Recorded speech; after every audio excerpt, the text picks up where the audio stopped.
tun yana dan shekaru 13 aka ajiye shi a prison bai samu yanci ba sai da ya kai shekaru 60 lokacin da wani gwamna ya samu labarinsa. Yace ina da shekaru 13 a lokacin ina zaune a Maiduguri babban birnin jihar Borno. Bayan na tashi daga makaranta nakan fita sayar da rake domin taimakawa mahaifina wanda manomin rake ne. Yace har yanzu ina tuna yadda mahaifina yake hayan wheelbarrow ta tura kaya a kwabo 20. Yace mukan jera rake a kai mu rika tura shi muna zagaye gari muna sayarwa. Yace wata rana bayan na tashi daga makaranta ina tura rake na. Yace rana ta yi zafi a lokacin kwarai da gaske ina neman inuwa domin hutawa. Yace a kokari na neman inuwa wajen hutawa ne na samu wani waje na faka. Yace yayi kuskure ya gogi wata mota da aka ajiye a gefen hanya har fitilar gabanta ta karye.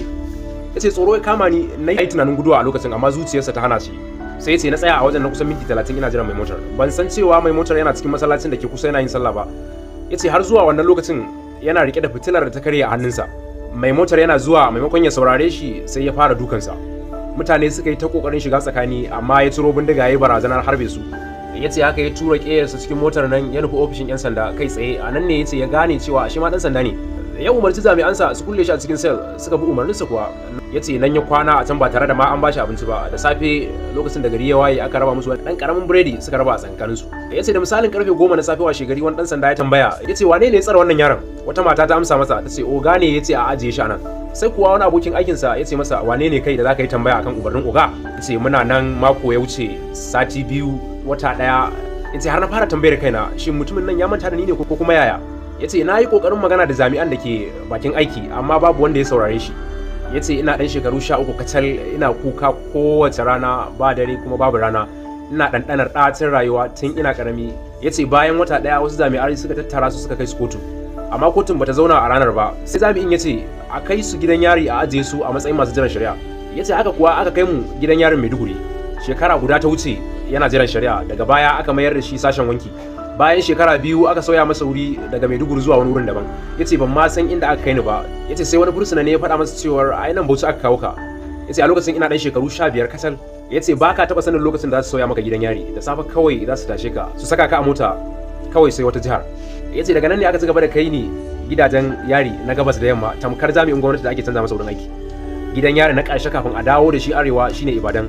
Yace daga nan ne aka kai ni gidan yarin Kano. A lokacin na riga na kai shekaru 60 ma a duniya.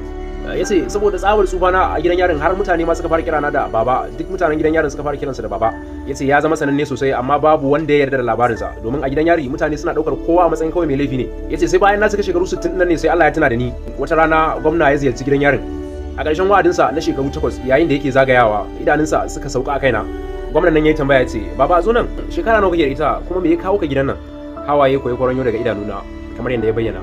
Yace bayan shekaru 47 a gidan yari a karo na farko wani ya tambaye ni tambayar da ya kamata a yi min tun ban dade da shigowa cikin gidan yarin ba. Ya bayyana wa gwamnan yace yanzu shekaru na 60 an kawo ni nan ina shekaru 13. Yace nan take fursunoni da jami'an wurin suka cika da mamaki wasu har da zubda kwalla. Har gwamnan kansa sai da ya zubda kwalla saboda yadda ya ji labarin nasa. Yace haka na bashi labarin komai da komai yadda abubuwa suka kasance har da yadda aka rika canza masa wurin zama wato gidan yarin kenan daga wannan wurin zuwa wannan wurin daga wannan jihar zuwa wancan jihar. Har ma masu hukuncin kisa suka yi shiru suna saurara duk abin da yake faruwa.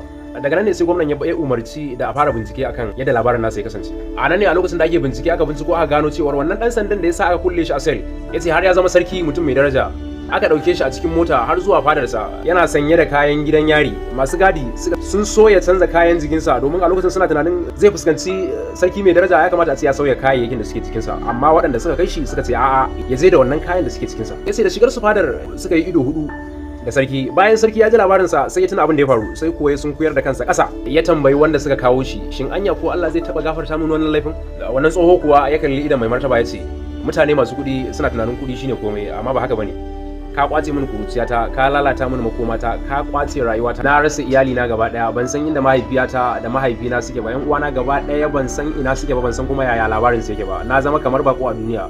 Shi rike ka faɗa ta yace zan gina maka gida, zan maka aure, zan baka duk abin da kake so a duk duniyar nan gaba daya.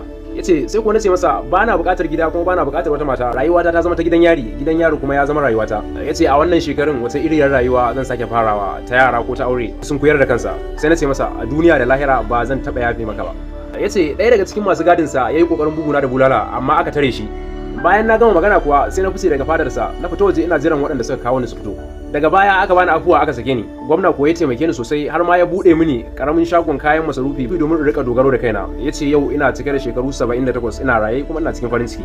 Ya bayyana wannan labarin ne a lokacin da ya cika shekaru 78 cip a duniya. Daga ƙarshe sai yace yana taya kansa murnar zagayowar ranar haihuwarsa. Faɗa mana ra'ayinku a comment section.